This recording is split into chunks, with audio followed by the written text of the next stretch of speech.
आपण स्वच्छ शहराचं स्वप्न पाहिलं होतं, परंतु सध्याचे चित्र पाहता हे स्वप्न धुळीस मिळत असल्याचं दिसते आहे. महापालिकेत लोकशाही परतली, महापौर मिळाले, परंतु साचलेला कचरा काही कमी होईना. आपण अशाच काही भागांची व्यथा मांडणार आहोत, जिथे महापौरांचे स्वच्छ अमरावतीचे आदेश कागदावरच मर्यादित राहिले आहेत. अमरावतीत 4 वर्षाच्या प्रशासकीय राजवटीनंतर निवडणुका झाल्यात आणि श्रीचंद्र तेजवाणी महापौर झालेत. पदभार स्वीकारताच त्यांनी इंदूर पॅटर्न राबवण्याची घोषणा केली.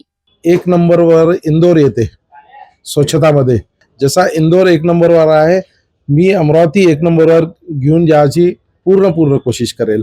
परंतु जवाहर गेटच्या आतील भागात गेल्या 4 दिवसांपासून स्वच्छता कर्मचारी फिरकलेच नाही. साबणपुरा परिसरात नागरिकांनी पुढाकार घेऊन कचरा कुंडी हटवली, परंतु आता तिथे रात्रीच्या वेळी कचऱ्याचे ढीग साचतच आहे. मनपाची गाडी येते, परंतु कचरा उचलत नाही. नाले सफाईच्या नावाखाली फक्त वरवरची घाण काढली जात असून मूळ समस्या जशाच्या तशाच आहेत.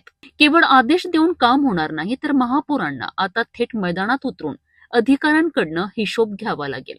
जहाँ जहाँ भी जाते हैं वहाँ पे दिखता है ऐसा गंदगी. तो ये प्रशासन काल जो था 4 वर्ष का, उसमें सबसे ज़्यादा जो ध्यान नहीं दिया गया है वो साफ सफाई पे दिया गया है.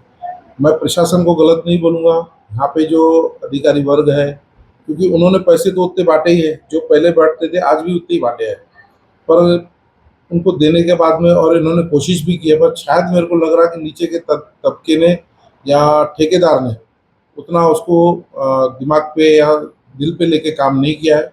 इसके लिए आज इतनी बड़ी समस्या को हमको फेस करना पड़ रहा है.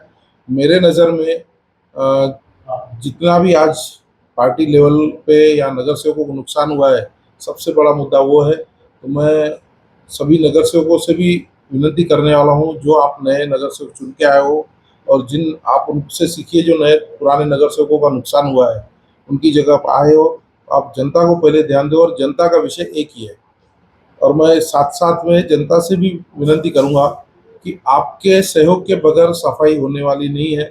आप हमें कोऑपरेट कीजिए, हम तो कर ही रहे हैं, नगर सेवक की तो ड्यूटी है.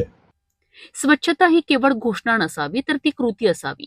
जर महापौरांनी तातडीने इच्छाशक्ती दाखवून अधिकाऱ्यांची टीम सक्रिय केली नाही आणि नागरिकांशी थेट संवाद साधला नाही, तर अमरावतीचं स्वच्छतेचं स्वप्न केवळ कागदावरच सिमटून राहील.